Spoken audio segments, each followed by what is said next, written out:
బాబు పెద్దయ్య గారు డబ్బు అంతా మీ అమ్మగారికి అమ్మా. ఏ వెంకన్నా? ఇదిగో అమ్మా డబ్బు.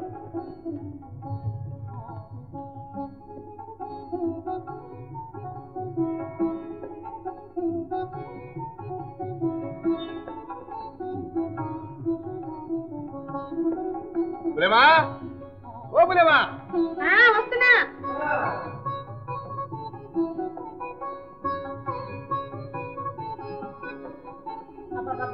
ఏమిటండి అలా కేకలేస్తారు? కేకలేంటి, కడుపు కాలిపోతుంటా. కాసేపు ఆగలేరు? ఇంట్లో ఇంకేం పర్లేదనుకున్నారా? చాలా దూరం వచ్చిందే. అవునులే, తాళం చెవులు చేతికి వచ్చినాయిగా. నీకు ఆడాలి ముగ్గులు మాట్లాడతారు. మీరే తీసుకోండి.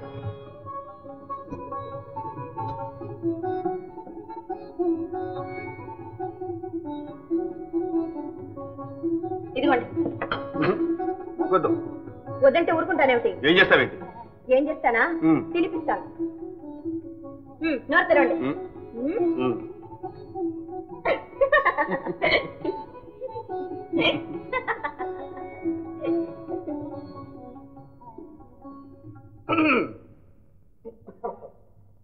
ఏం తమ్ముడు ఇదేనా రావడం? మరదల పిల్లలు తీసుకొచ్చావా? అప్పుడేనా? చికిత్స పూర్తిగా అందే. ఈసారి కొంచెం స్ట్రాంగ్ డోస్ చేశాను. దొంగనని తాగుబోతునని నాటకమాడి తల్లి కూతుర్ని హడలగొట్టాను. నీ కొంపలో కాలు పెట్టనని బెదిరించి వచ్చేశాను. ఇప్పుడు సరోజ తనకు తల్లి కావాలో తాగుబోతు భర్త కావాలో తేల్చుకోవాలి.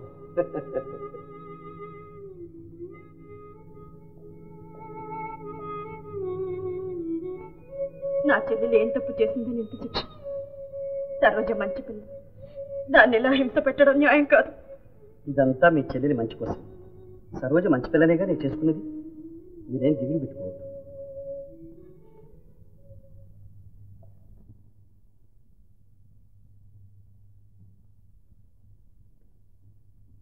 అత్తయ్య ప్రొద్దుటి నుంచి భోంచలేదు.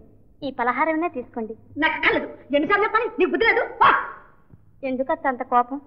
నేనేం చేశాను? ఇంకేం చేయాలి? నా కొంప గుంట చేశావు. నీ అన్న నా బిడ్డ గొంతు కోసాడు. నువ్వు నా కొడుకు మందు పెట్టి పెళ్లి చేసుకుని కొంప వచ్చి కూర్చున్నావు. నీ చేత కూడింటే వినకపోతే మానే. ఎవరిని బెదిరిస్తావు? రాపద్మా ఉండండి. పెద్ద మేదో అన్నదని మనం కోపగించుకుంటే ఎట్లా? అంతేలే. నీకెందుకు పాపం? సిగ్గా శరమా అన్నిటికీ తెగించి కూర్చున్నావు. సరే నోర్మి, ఏళ్ళు వచ్చిన బుద్ధి రాలేదు. అవునులే, పెళ్ళాన్ని వెనకకి వచ్చి తల్లిని తిడుతున్నావు. దేవుడు నాడు నీకు తగిన శాస్తి చేస్తాడు. నాకు కాదు, ఇప్పుడు నీకు చేసేదిగా శాస్తి చాలదు. రాపద్మా.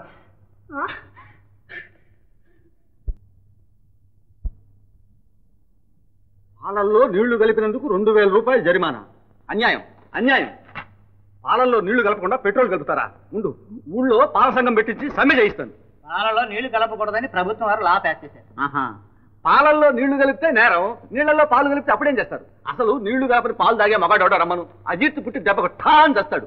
అందరి ఆరోగ్యం కోసం కదటయా మనం నీళ్లు కలపడం. అయ్యరు, నీళ్ళ సంగతి పాల సంగతి మన ఇద్దరికి తెలియదే ఉంది. వస్తా.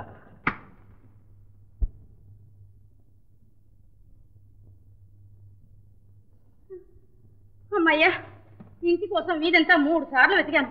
అదేమిటమ్మా, మా పద్మిని లేదంటే వీధిలో ఒక్కరు చెప్పి చావందే. అవును మరి, మా పద్మిని లేది అంటే ఎవరు చెబుతారు? ఇది నా ఇల్లు. ఇంకా నీ ఇల్లు ఏమిటి? పద్మ ఇంటి కోడలు, ఇది దానిల్లే. పద్మా పద్మా లేదు, మొగుడితో కలిసి అక్కడికి ఊరేగబోయింది. అయితే వచ్చిన దగ్గర కూర్చుంటాను. ఎవరమ్మా ఈమె? పద్మ మేనత్తట. అవునమ్మా, నేనే. కాస్త మంచిగా తెచ్చిపెట్టమ్మా. ఇదిగో, ఎవరనుకున్నావు? నీ కూతురు కదూ. అన్నట్టు మొగుడిచ్చి పెట్టిపోయాయంటగా. ఎవడా అన్నది బుద్ధిలేనాడు. ఒకడేమిటి, ఊరంతా అనుకుంటున్నారు. లేకపోతే నాకు మాత్రమేం తెలుసు. సరే గాని, ఇట్టా మొగుడులు పెట్టిన వాళ్ళకి చదువులు చెప్పి ఉద్యోగాలు ఇస్తున్నారంటగా. పంపించకపోయా? నా కూతురికి అంత కర్మ పట్టలేదు. తినడానికి కావాల్సినంత ఉంది. అవునులే, నీకు తోడుగా ఉంటుంది ఉండని. అమ్మా, ఇదిగో, నా కూతురు ఏమైనా అన్నావంటేనా? అయ్యో, నేనేమన్నాను? ఉన్నమాటేగా. దానికి ఉండి ఒకటే, మనకి లేక ఒకటే. అమ్మా, ఏమోయ్, అసలు నువ్వు ఎందుకు వచ్చాడు ఇక్కడికి? పో బయటికి. ఏమోయ్, నన్ను పొమ్మనడానికి నువ్వెవరు? బాబాయ్, ఈ పెట్టేసి లోపల పెట్టు. పెట్టా? నేను ఎవరనుకున్నావు? తెలుసులేవయ్యా, ఆ చేతిలో చూస్తుంటే తెలియడంలే. ఇదిగో ఏమోయ్, కాస్త మర్యాద నేర్చుకో. ఆయన ఎవరనుకుంటున్నావు? మా అన్నయ్య. అవునవును, పెళ్లిలో చూశాను. మనవాడనే చెప్పాను. మన పని మనం చేసుకోవడం తప్ప అన్నయ్య? అన్నయ్యా? మరెవరు అక్కయ్య? నేనా? పద్మ మేనత్తని. దుర్గమ్మక్కయ్య చెప్పవే. ఇంకా నయం, ఇప్పటికైనా గుర్తుపెట్టావు. పెట్టిందా అటెక్కడికి? వీధిలో పారేద్దామని. ఇదిగో, నా పెట్టె, నా పెట్టె. మావయ్య ఏమిటి? చూసావా నాయనా, నా పెట్టె బయట పారేసి నన్ను వెళ్ళగొడుతున్నారు. ఏం మావయ్య, ఇంటికి వచ్చిన చుట్టాలకి ఇదేనా మర్యాద? నీకు తెలియదు, ఊరుకోరా. ఇక్కడికి వచ్చి మామే దాచకం చెలాయిస్తోంది. దాస్టీకం లేదు, గీస్టీకం లేదు. ఆమె గతిలేక రాలేదు మన ఇంటికి. వచ్చిన వాళ్ళని గౌరవించడం నేర్చుకోవాలి. అట్లా చెప్పు నాయనా. పిల్ల కొత్తగా కాపురానికి వెళ్ళింది, ఎట్లా ఉందో ఏమో అని పంచ ప్రాణాలు కొట్టుకురాడి నేనొస్తే చూసావుగా వీళ్ళు చేసే పని. నువ్వేమనుకోవద్దమ్మా, వెళ్ళు లోపలికి వెళ్ళి. అంతేలే, గుడ్డొచ్చి పిల్లని ఎక్కిరించిందని అందరికి కొమ్ములు వచ్చాయి. రాక ఎల్లకాలం నీకు ఒదుగుంటారనుకున్నావా? పదపద్మ. చెల్లాయ్, ప్రపంచానికి ప్రళయం రాబోతుందని పేపర్లో చూసి ఏమో అనుకున్నాను. నిజమే సుమా, ఆ సూచనలు అప్పుడే మన ఇంట్లో కనిపిస్తూ ఉన్నాయి. ఏం చేస్తాం, రా కూర్చుందాం తలకాయ పట్టుకుని. అదేమిటి పద్మ, మీ అత్త ఇంటికి వస్తే పలకరించవే? ఆవిడ సంగతి మీకు తెలీదు. ఆమె నోరు మంచి కాదు. అలాగా? అయితే ఆవిడ తప్పకుండా మన ఇంట్లో ఉండవలసిందే. మా అమ్మకు మంచి జోడి. ఏమోయ్, అన్నిటికీ తాళా వేసి కూర్చున్నారు. వంట విలువ తాళాలేవి లేవు. లేవు, మర్యాదగా ఇస్తావా? నీ చేతులు బడ ఇవ్వను. ఇవ్వకపోతే తాళాలు బద్దలు కొడతాను. నేనేమంత చేతులు చచ్చిలేను. బడగొట్టి ఎలా బడగొట్టా చూస్తా. రావే చూద్దుగా. అలా గుడ్లు పెట్టుకుని చూస్తూ ఊరుకుంటావా అన్నయ్య? ఏం చేస్తాను చెప్పు, నీ కొడుకే ఇచ్చేసాడు ఆమెకి ఫుల్ ఫోర్స్.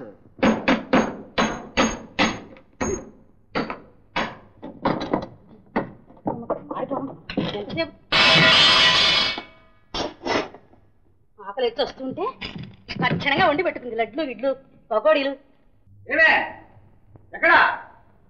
ఏమిటా ఈ ఆలస్యం? నువ్వును అలేవి పాలు లేవు, పాడు లేవు.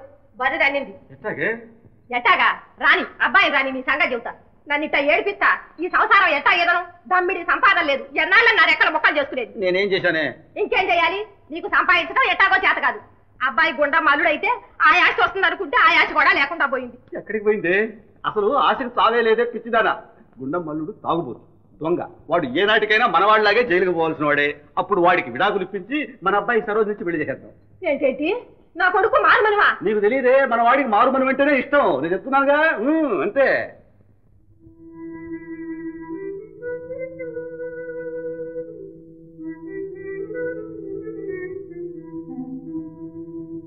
ప్రియమైన సరోజ, నన్ను పోలీసులు వెంటాడుతున్నారు కాబట్టి నిన్ను కలుసుకోవడానికి వీల్లేకపోయింది.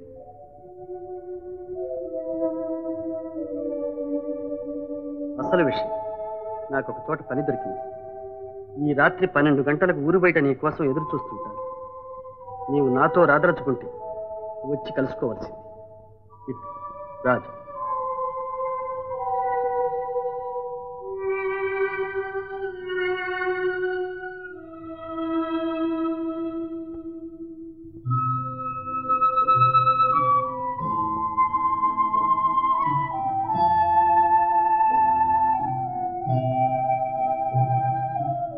ఆగు. ఎక్కడికి వెళ్తావు? ఏమని వెళ్తావు? అతను దొంగ, తాగుబోతు. ఉన్న నగ 4 వలుచుకుని నీ గొంతు తీసుకు ఏ బావిలోనో పారేసిపోతాను. ఎందుకు అనుమానిస్తావు? వెళ్ళు, వెళ్ళు. ఎటువంటి వాడైనా భర్త దగ్గర ఉంటేనే భార్య గౌరవం. భర్తకు దూరమైన భార్యకు బ్రతుకు లేదు. ఎంత సిరి సంపదలున్నా అది చావు కన్నా హీనం. వెళ్ళు. వెళ్ళొద్దు. నా మాట విను. వెళితే అష్టకష్టాల పాలవుతావు. జాగ్రత్త. ఇప్పుడు ఇక్కడ సుఖపడుతున్నావు గనకన ఈ అవమానాల బ్రతుకు కంటే నీకదే నయం. పో పో.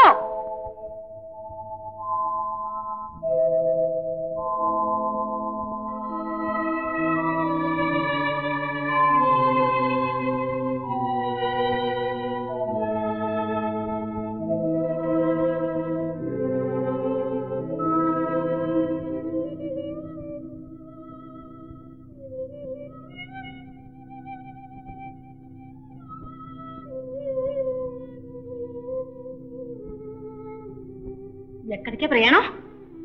ఆయన రమ్మని ఉత్తరం రాశారు. పెడుతున్నా. చాలే ఊరుకో. అర్ధరాత్రి ఆయన రమ్మని ఉత్తరం రాశాట, తను పెడుతోందట. అమ్మా, ఆయన చాలా చిక్కుల్లో ఉన్నారమ్మా. ఉంటే అనుభవిస్తాడు. నువ్వెందుకు తోడు? కాదమ్మా, నేను ఏమిటి నీ ఉంటుతాను? వెళ్ళను వీల్లేదు. నీ పెత్తనం ఏంటి నా మీద? నా పెత్తనం లేదు. ఉంది. పెళ్ళి ఎంతవరకు నీ పెత్తనం అంతేనా? కన్న కడుపు ప్రాణం ఒక ఎత్తుగా పెంచుకున్నానే, నా ఆశలన్నీ నీ మీద పెట్టుకున్నానే. నన్ను అన్యాయం చేసిపోతావా? నువ్వు కళ్ళ ముందు లేకపోతే నా ప్రాణాలు నిలుస్తాయా? అమ్మా అమ్మా, అలా గారాబాలు చేసి నన్ను ఇలా తయారు చేశావు. నీ తెలివి తక్కువకు నన్ను బలి చేశావు. నీ మాటలు విని పెడదారిన పడ్డాను. భర్తకు దూరమై నా బ్రతుకు నాశనం చేసుకున్నాను. కన్న తల్లి నేనా ఈ మాటలు అనవలసింది? చాలే ఊరుకుందు. పిల్లకి బుద్ధి వచ్చి మొగుడి దగ్గరికి వెళ్తానంటే సంతోషించక ఏడుస్తావే. అవునులే, గొడ్రాల కింద బిడ్డ నొప్పులని. ఆహా, నువ్వు గంగా కన్నావలేదు. బిడ్డల కంటే కూడా గొప్పేనా? పశువులు కూడా కంటున్నాయి. ఇదిగో అమ్మాయి, మీ అమ్మ అట్లకేం గాని నువ్వు వెళ్ళు. సర్లే, నీకెందుకు మా గొడవ? ఏమిటి ఏమిటి మహిళా సంగ్రామం? చూడన్నయ్యా, ఆ తాగుమూత రమ్మను ఉత్తరం రాసట ఇది పోతానంటోంది. ఎక్కడ పోతావు? పోవడానికి వెళ్ళలేదు. నువ్వెవరు నా మీద పెత్తనం చెలాయించడానికి? నేను వెళ్ళి తీరాలి. వెళ్ళాలి, కానీ పెంచిన తల్లిని వదిలిపెట్టి ఎలా వెళ్తాం? సరోజా, నా మాట విను. వాడి మీద దావా వేసి విడాకులు ఇప్పించేస్తాను. సరే ఊరుకో. చాలే ఊరుకోవయ్యా, మంచి సలహా చెప్పావు. మొగుడు దొంగ దొరో పెళ్ళాం దగ్గర నుండి దారికి తెచ్చుకోవాలి కానీ వదిలేసి ఊరుకుంటుందే. ఇలా ఇవ్వు, వాళ్ళ మాటలకి ఏమైనా నువ్వు వెళ్ళమ్మా, వెళ్ళు వెళ్ళు. పోతావుటే ఓ వాడి చేతుల్లోనే పడతావు. ఓ ఏడు పెట్టి ఊరుకుంటా. అసలు నా కూతురే పుట్టలేదనుకుంటాను.